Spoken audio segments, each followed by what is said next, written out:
도대체 어떻게 된 일일까요? 현재 러시아는 한국을 비우호 국가로 지정하고 러시아 침공에 따른 우크라이나 전쟁이 장기화되면서 한러 관계가 긴장감을 빚고 있습니다. 이런 상황에서 러시아 정부 고위직이었던 한 남자가 지금도 한국을 생각하며 눈시울을 붉힌다고 합니다. 그는 말합니다. 한국은 전 세계에서 유일하게 우리를 진심으로 대해준 나라였습니다. 그가 기억하는 한국은 돈이 아닌 우정으로 맺어진 인연이라고 합니다. 가족은 모두 한국산 제품을 사용하고 그의 딸까지 한국산 스마트폰을 사용한다고 하는데요. 과연 이 러시아 남자 어떤 말을 하고 싶은 걸까요? 지금부터 그 놀라운 이야기 시작합니다.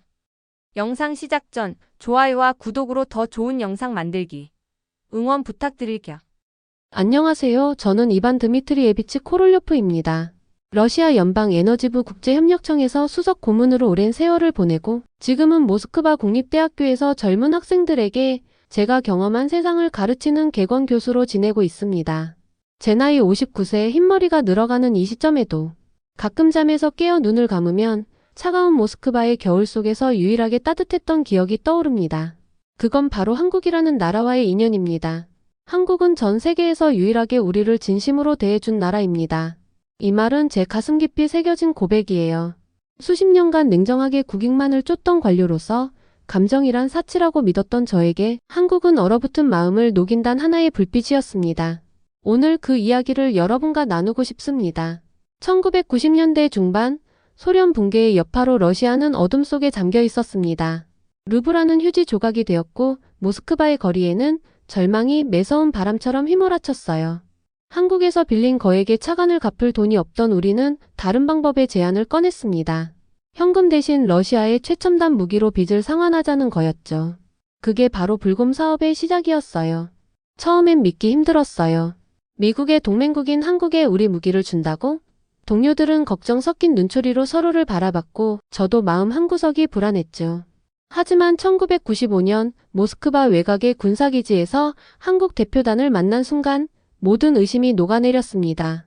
눈보라가 몰아치는 이른 아침, 전차와 장갑차가 굉음을 내며 시연을 시작했어요. 한국 기술자들은 두꺼운 군복 속에서도 눈을 반짝이며 설계도면을 들여다봤습니다. 그들의 질문은 날카로웠고 열정은 차가운 공기를 뚫고 저에게까지 전해졌어요. 이 전차의 장갑 두께는 얼마죠? 미사일의 사거리는 어떻게 되죠? 한 기술자가 물었을 때 저는 잠시 멈칫했지만 곧 답했죠. 그리고 말했습니다. 여러분의 열정에 감동받았습니다. 그날 밤 회의실에 둘러앉아 빵과 김치를 나누며 이야기를 나눴습니다. 한국 측 대표가 조용히 말했어요. 러시아는 우리의 오래된 친구입니다. 친구가 어려울 때 돕는 건 당연하지 않겠습니까? 순간 제 가슴 속에서 뜨거운 무언가가 올라왔어요. 냉전의 잔재 속에서 이들은 우리를 적이 아닌 동반자로 봤던 겁니다. 불곰 사업은 그렇게 진행됐습니다. 1차인 전차와 장갑차가 2차인 공기부양전과 헬리콥터까지 한국으로 넘어갔죠. 2000년대 초 한국 공군기지에서 러시아제 훈련기가 하늘을 나는 모습을 봤을 때 저는 눈물이 핑 돌았어요. 우리가 만든 기계가 저렇게 날고 있다니. 1998년 겨울 러시아는 또 한 번의 시련을 맞았습니다. 경제 위기로 모든 것이 무너졌고 글로벌 기업들은 모스크바를 떠나기 바빴죠. IBM, 소니, 지멘스 그들은 침몰하는 배를 버리듯 짐을 쌌습니다. 그날 정부 청사복도를 걷던 저는 모스크바의 얼음보다 더 차가운 현실에 숨이 막혔어요. 그때 삼성러시아 지사장이 제 사무실 문을 두드렸습니다. 흐트러진 넥타이와 붉어진 코끝, 하지만 그의 눈빛은 흔들림 없이 단호했어요. 코롤료프 고문님, 삼성은 러시아를 떠나지 않습니다. 저는 순간 저의 귀를 의심했죠. 네, 왜죠? 여기 남을 이유가 없을 텐데. 그는 차분히 말을 이었어요.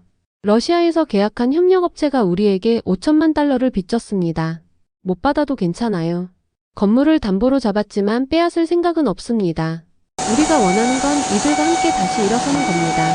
그 말을 듣는 순간 평생 숫자와 계약서만 바라보던 제 가슴이 뜨거워졌어요. 왜 이런 결정을? 제가 묻자 그는 창밖눈 내리는 모스크바를 바라보며 답했죠. 우리 회장님 말씀입니다. 러시아는 친구예요. 친구가 어려울 때 등을 돌리는 건 삼성의 방식이 아닙니다. 며칠 후 저는 일부러 삼성 사무실 근처에서 차를 멈췄습니다. 어둠이 내려앉은 모스크바, 건물마다 불이 꺼져 있었지만 삼성의 불빛만은 유일하게 빛나고 있었어요. 그 빛은 무너진 러시아에서 희망을 놓지 않은 증거였습니다. 이후 몇 년 삼성은 건물을 차지하지 않고 협력사가 회복할 때까지 기다렸고 건물값이 수십 배 뛰었을 때도 딱 5천만 달러만 받고 돌려줬죠. 모스크바 크렘린 안에서조차 사실인가요?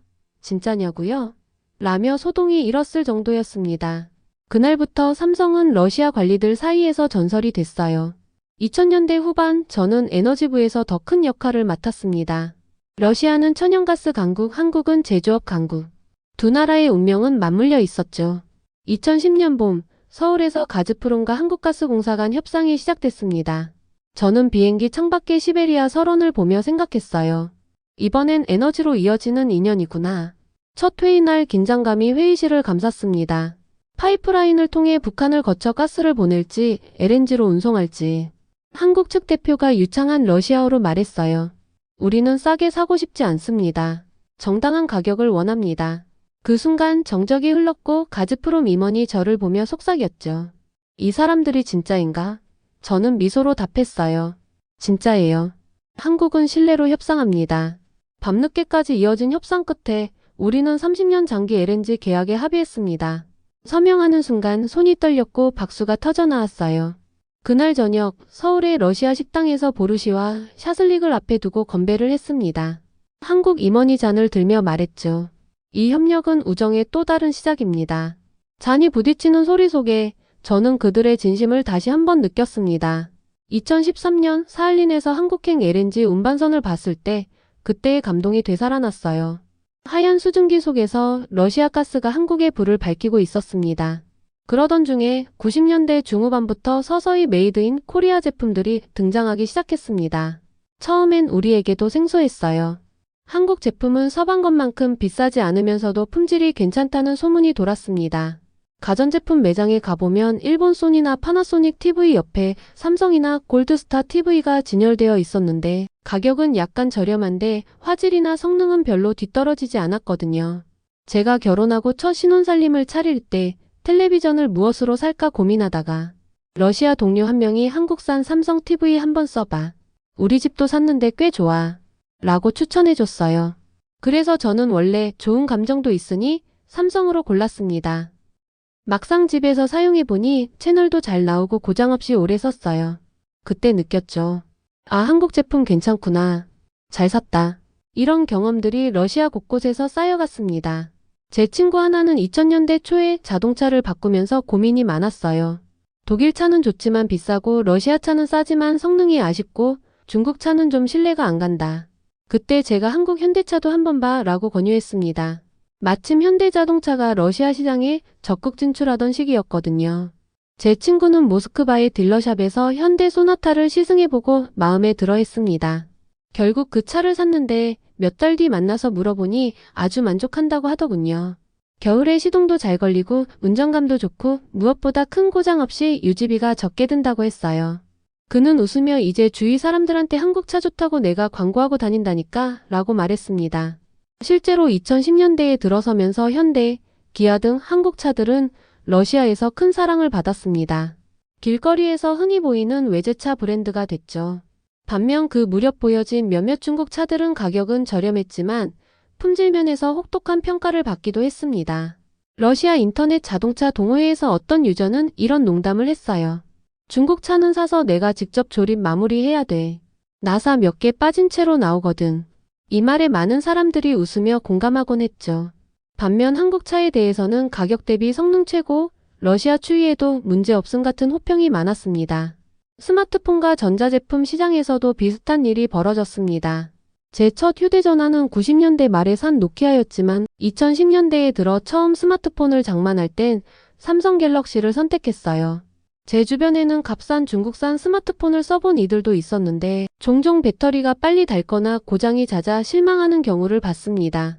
반면 삼성이나 LG 스마트폰은 비교적 안정적이고 AS도 잘 되어 많은 이들이 신뢰했죠. 러시아의 어떤 IT 리뷰어는 이런 평을 했습니다. 중국 폰은 가격은 매력적이지만 한국 폰은 당신이 매일 손에 쥐고 쓸만한 품질을 보장한다. 저도 그 말에 공감했습니다. 가전제품 분야에서도 비슷한 일이 벌어졌습니다. 2000년대 중반 제 누이는 새 냉장고를 사야 했는데 한국산 LG 냉장고와 중국산 저가 브랜드 사이에서 고민하고 있었어요. 누이 남편은 싼 게 좋아 보여 중국제를 사자고 했지만 누이는 그래도 냉장고는 오래 써야 하니까 조금 더 주더라도 믿을 수 있는 걸 사자며 LG 냉장고를 고집했습니다. 결국 LG 냉장고를 샀는데 몇 년 후에도 멀쩡히 잘 돌아갔고 전기세도 적게 나와서 아주 만족스러워했죠. 만약 당시 싼 중국제를 샀다면 어땠을지 지금도 가끔 이야기합니다. 아마 고장나서 스트레스 받았을 거라고 말이죠. 이처럼 러시아 일반 국민들의 생활 속에서 한국 제품과 중국 제품은 자연스레 비교되곤 했습니다. 초기에는 모두 낯선 외국 상품들이었지만 시간이 지날수록 한국 제품은 믿을 만한 제품이라는 좋은 이미지가 쌓였고 중국 제품은 아직 개선이 필요하지만 싸니까 산다 정도의 이미지가 있었습니다.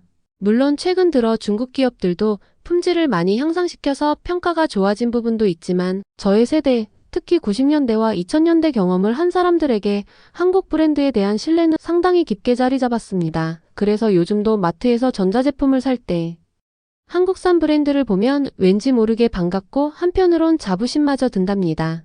내가 협력했던 그 나라의 제품이구나. 우리 생활을 편리하게 해주고 있네. 하는 마음이죠.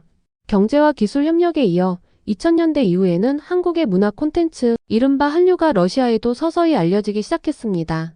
처음엔 극소수 젊은이들 사이에서 시작된 흐름이었지만 인터넷과 SNS의 발달로 점점 많은 러시아 사람들이 한국 드라마를 보고 K-팝 음악을 듣고 심지어 한국 예능 프로그램을 찾아보는 모습이 나타났죠.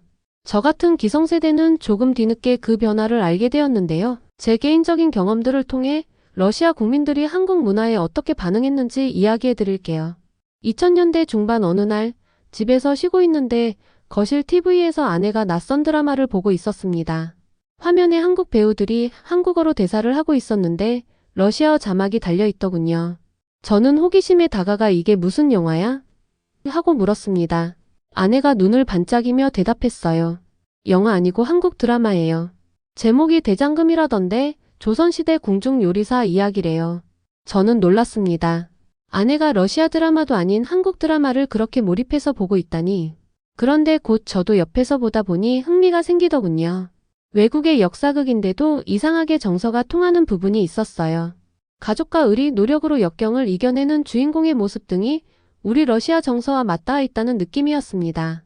아내는 어느새 주인공 장금이가 요리를 완성할 때마다 함께 울고 웃고 있었습니다. 드라마가 끝날 무렵엔 내일 또 봐야겠다며 채널 방송 시간을 챙기기도 했죠. 그때 깨달았습니다. 한국 드라마가 우리 마음을 움직이고 있구나. 실제로 한국에서는 대장금, 해외에선 주얼인 더 팰러스라고도 알려진 이 드라마는 2000년대 중후반 러시아 국영 TV 채널에서도 방영되어 인기를 끌었습니다. 그 성공 이후로 겨울연가, 천국의 계단 같은 멜로드라마나 아이리스 같은 첩보 액션물도 케이블 채널에서 방영되었고 마니아층을 형성했어요. 저도 아내를 따라 몇 편을 함께 보았는데 러시아 드라마와는 또 다른 매력에 감탄하곤 했습니다. 무엇보다 한국 배우들의 섬세한 감정 표현, 예를 들면 남자 주인공이 눈물을 글썽이는 장면에서 저와 아내는 같이 울컥했던 기억이 납니다. 주변 친구들에게 물어보면 딸이나 아내 때문에 한국 드라마를 알게 되었다는 이들이 많았어요. 서로 만나면 너 풀하우스 봤어? 송혜교가 참 예쁘더라 이런 이야기를 주고받는 게 일상이 되기도 했죠. 음악 분야에서도 놀라운 변화가 찾아왔습니다. 2012년에 전 세계를 강타한 싸이의 강남스타일 뮤직비디오를 기억하실 겁니다. 러시아도 예외가 아니어서 그해 여름은 어디를 가도 오빤 강남스타일 노래가 흘러나왔어요. 젊은 친구들은 말춤을 따라 추고 클럽에서는 강남스타일이 여러 번씩 나왔죠. 심지어 우리 에너지부 연말 파티에서도 누가 강남스타일을 틀어서 모두가 함께 웃으며 춤을 춘 해프닝이 있었습니다. 저도 덩달아 어깨를 들썩였는데 그때만 해도 저는 와우, 한국 노래가 러시아 사람들도 이렇게 열광하게 만들 수 있구나 하고 새삼 놀랐습니다. 싸이 이후로 러시아의 K-팝 팬층은 더욱 커져갔습니다. 방탄소년단, 블랙핑크 같은 아이돌 그룹들의 이름이 러시아 젊은 세대에게도 익숙해졌어요. 제 딸이 90년대생인데 어느 날 보니 휴대폰 벨소리가 BTS의 노래더군요. 제가 이거 어디 노래야? 물었더니 딸이 웃으며 한국의 방탄소년단 노래예요. 요즘 세계적으로 제일 인기예요, 아빠. 하는 겁니다. 그때 딸과 한참을 앉아 같이 뮤직비디오를 봤습니다. 화려한 안무와 중독성 있는 멜로디에 저도 모르게 고개를 끄덕이게 되더군요. 무엇보다 제 딸이 그 음악을 통해 행복해하고 다른 나라 문화를 자연스럽게 받아들이는 모습이 대견했습니다. 딸방 한켠에는 한국 아이돌 포스터가 붙어 있고 책상에는 한글로 된 가사집 같은 것도 있었어요. 저한테 가끔 아빠 이 한국어 문장 뜻이 뭐야? 하고 물어볼 때도 있는데 저는 한국 파견 근무 덕에 배운 몇 안 되는 단어들을 총동원해서 알려주곤 합니다. 우리 가족의 세대와 관심을 초월해 한국 문화가 하나의 대화 주제가 된 게 참 신기하면서도 반가웠습니다. 사실 전쟁 전까지는 젊은 세대뿐 아니라 거리 문화 속에서도 K-팝의 인기를 실감했었습니다. 2018년 여름이었나요? 모스크바 시내 공원에서 우연히 열린 K-팝 댄스 경연대회를 본 적이 있습니다.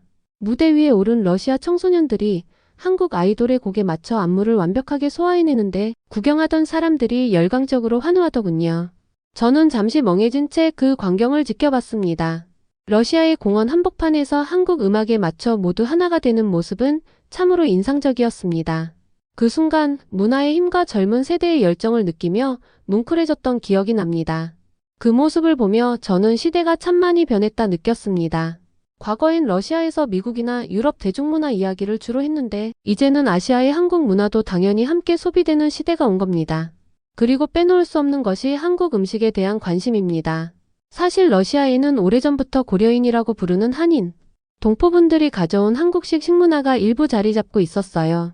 많은 러시아 사람들이 즐겨 먹는 한국식 당근 샐러드도 원래는 중앙아시아 고려인들이 전해준 한국풍 반찬입니다.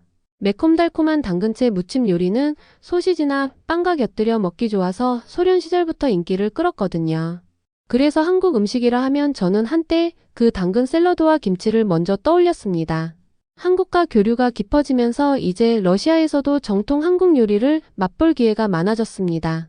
모스크바만 해도 한국 식당이 여러 곳 생겼고 현지인의 입맛에 맞춘 퓨전이 아니라 한국인이 운영하는 진짜 한국식 식당도 쉽게 찾을 수 있어요.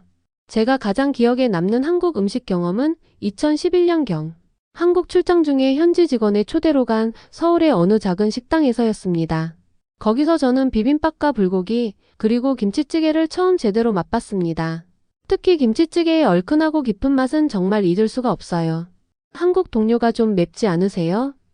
걱정해서 웃으며 물었는데 저는 땀을 훔치며 맵긴 한데 맛이 훌륭합니다. 러시아 보르시처럼 정성이 담긴 맛이네요. 라고 했습니다. 그 자리에서 즉석으로 나온 표현이었지만 제 진심이었어요. 보르시가 러시아인의 소울푸드이듯 김치찌개는 한국인의 영혼이 담긴 맛이구나 하고 느꼈죠. 그 후로 저도 한국 음식에 푹 빠졌습니다. 모스크바에서 가족들과 함께 한식당에 가서 불고기와 잡채를 먹기도 하고 집 근처 마트에서 수입김치를 사다가 아내와 함께 먹기도 했었죠. 아내는 이제 김치 없이는 식사가 허전하다고 할 정도로 그 알싸한 맛을 좋아했었지요. 그때 우리 딸은 떡볶이에 빠져서 인터넷 레시피를 보며 집에서 직접 만들어 보기도 했습니다. 맵다고 얼굴을 찡그리면서도 계속 먹는 걸 보면 참 웃음이 났었죠. 음식은 이렇게 사람의 혀와 코를 통해 문화를 전파하는 힘이 있더군요. 한국 문화에 대한 러시아 사람들의 정서적 반응은 대체로 호의적입니다. 물론 아직 한국에 대해 잘 모르는 사람도 많지만 일단 접해본 이들은 긍정적으로 기억하는 경우가 많죠. 어떤 이들은 한국 드라마의 러브스토리에 눈물을 흘리며 카타르시스를 얻고 어떤 청소년들은 K-팝 아이돌을 동경하며 자기 꿈을 키우기도 합니다. 음식이나 전자제품처럼 눈에 보이고 손에 잡히는 것들에서 시작해 이제는 보이지 않는 감정의 영역까지 한국과 러시아가 연결되고 있다는 생각이 듭니다. 이런 변화를 지켜보는 것은 저처럼 두 나라의 협력을 꿈꾸던 사람에게 더 없는 보람이 아닐 수 없습니다. 지금까지 러시아와 한국을 잇는 다양한 이야기들을 제 경험을 바탕으로 들려드렸습니다. 이 모든 이야기의 배경에는 사실 제 개인적인 추억과 감정들이 녹아 있습니다. 국제협력 담당자로 교수로 한 가정의 가장으로 살아오면서 저는 늘 한국과 인연을 맺어왔고 그것은 제 인생의 소중한 일부가 되었습니다. 제 가족에게도 한국은 특별한 의미가 있습니다.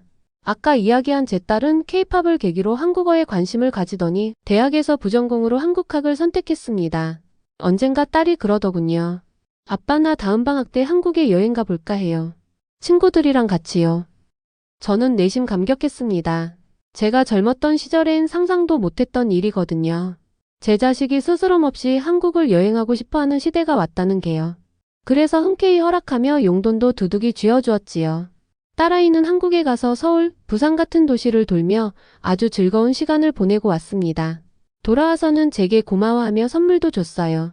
선물은 다름 아닌 모스크바 지하철 마크가 새겨진 머그잔이었습니다. 서울의 어느 기념품 가게에서 봤다며 한국에서 모스크바 생각이 났다고 웃는데 제 눈시울이 뜨거워지더군요. 한국 땅에서조차 러시아와 저를 떠올려준 딸이 대견하고 사랑스러웠습니다. 저 개인적으로 가장 잊지 못할 한국과의 인연은 2005년에 한국에서 열린 에너지 컨퍼런스에 참석했을 때 일입니다. 그때 저는 아내를 동반자로 데려갈 수 있었어요. 일주일 일정 중 절반은 공식 업무였지만 나머지 며칠은 휴가를 내서 아내와 함께 한국을 여행했습니다. 서울의 고궁들, 한강의 야경, 남산에서 내려다본 도시 전경, 그리고 경주와 부산으로 이어지는 기차 여행까지. 모든 순간이 색다르고 인상 깊었습니다. 특히 경주에서 첨성대와 불국사를 보며 한국의 깊은 역사에 감탄했고, 부산 자갈치 시장에서는 싱싱한 해산물을 맛보며 흥겨운 상인들의 호객 소리에 웃음 짓기도 했죠. 아내와 저는 여행 내내 서로에게 말했습니다. 참 오길 잘했다. 평생 못 잊을 추억이 될 거야. 그때 만난 한국 사람들의 친절함도 아직 마음에 남습니다. 낯선 곳에서 길을 묻는 우리에게 몸짓으로라도 열심히 알려주던 젊은 학생 기념품 가게에서 러시아에서 왔다고 하니 서툰 러시아어로 스파시바, 고마워요라고 인사해주던 상인 아저씨. 작지만 따뜻한 순간들이 모여 저와 제 아내를 감동시켰어요. 돌아오는 비행기에서 아내가 제 손을 꼭 잡으며 그러더군요. 여보, 당신이 한국이랑 일하게 된 덕분에 나도 이런 좋은 나라를 알게 되었네요. 고마워요. 그 말을 듣는데 제가 얼마나 행복했는지 모릅니다. 세월이 흘러 이제 저는 정년을 바라보는 나이가 되었습니다. 에너지부 고문직에서는 물러났지만 모스크바 대학에서 학생들을 가르치며 제 경험을 나누고 있지요. 젊은 학생들에게 국제협력의 중요성, 특히 한국과의 협력 사례를 자주 이야기해 줍니다. 수업 후에 학생들이 묻곤 해요. 교수님, 그렇게 한국과 친하게 지냈는데 정작 교수님은 언제 다시 한국 가보세요? 저는 웃으며 답합니다. 조만간 꼭 다시 갈 거야. 은퇴하면 제일 먼저 할 일이 한국 방문일지도 몰라. 머지않아 저의 오랜 꿈도 하나 실현하고 싶습니다. 젊을 때부터 가슴에 품어온 로망이 있는데 바로 시베리아 횡단 열차를 타고 블라디보스토크까지 간 뒤 거기서 배를 타고 한국 부산으로 건너가는 여정이에요. 철도로 대륙을 가로질러 바다를 통해 한국 땅을 밟는 상상을 하면 왠지 두 나라가 육해로 하나로 이어지는 느낌이 들거든요. 그 여행을 통해 제 평생의 두 고향 같은 러시아와 한국을 한 번에 연결하며 느긋하게 추억에 잠겨보고 싶습니다. 사실 이는 제 오랜 소망 중 하나입니다. 공식 업무가 아닌 편안한 여행자로서 다시 한번 한국의 거리를 거닐고 옛 친구들도 만나보고 싶습니다. 함께 일했던 한국의 기술자, 공무원분들 중 몇 분과는 아직도 이메일을 주고받으며 안부를 나누거든요. 그분들을 만나 맥주라도 한 잔 기울이며 옛날 이야기를 나눌 수 있다면 정말 좋겠습니다. 제가 한국 친구들을 모스크바로 초대해 크렘린과 볼쇼 이극장을 구경시켜 드리는 것도 상상해 봅니다. 언젠가 그분들이 제 도시를 방문해 주신다면 이번엔 제가 가이드가 되어 러시아의 정치를 듬뿍 전해드리고 싶어요. 또 하나 제 개인적인 목표가 있다면 러시아어로 제 회고록을 써보는 것입니다. 모스크바에서 시작된 한 러시아인의 인생 이야기가 어떻게 한국이라는 인연과 함께 펼쳐졌는지를 글로 남기고 싶습니다.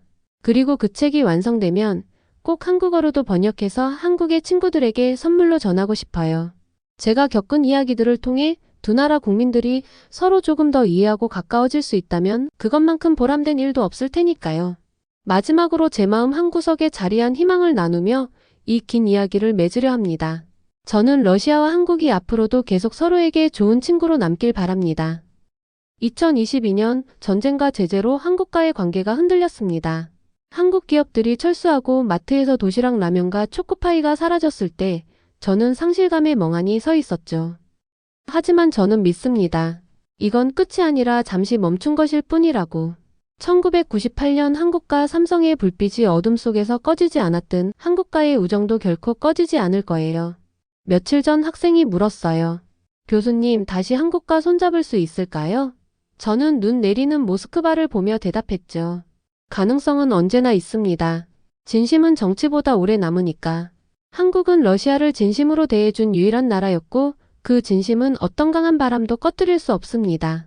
공원에서 아이들이 케이팝 노래에 맞추어 춤을 추고 구경하던 사람들이 열광적으로 환호하는 그 시절처럼 언젠가 다시 불빛이 켜지는 날을 기다리면서 오늘도 눈시울을 적십니다. 여러분 오늘의 사연 어떻게 들으셨나요? 마음 아프지만 현재 러시아가 한국을 비우호 국가로 지정하고 러시아 침공에 따른 우크라이나 전쟁이 장기화되면서 한러 관계가 긴장감을 빚고 있습니다. 하지만 이런 상황 속에서 러시아 연방에너지부의 전직 고문 이반 씨는 말합니다. 눈 덮인 모스크바에서 아직도 한국과의 외교를 말하는 게 아니라 진심이 만든 인연의 기억에 지금 상황을 슬퍼하며 사연을 전했어요. 정치와 전쟁이 많은 것을 갈라놓을 수는 있지만 사람과 사람 사이의 신뢰와 감정은 꺼지지 않는 불씨로 남나 봅니다. 여러분의 생각이 궁금합니다. 댓글로 여러분의 생각을 남겨주세요. 그리고 대한민국의 위상처럼 빛나는 하루 보내세요. 영상 재미있게 보셨나요? 이 영상이 마음에 드셨다면 구독과 좋아요 부탁드릴게요.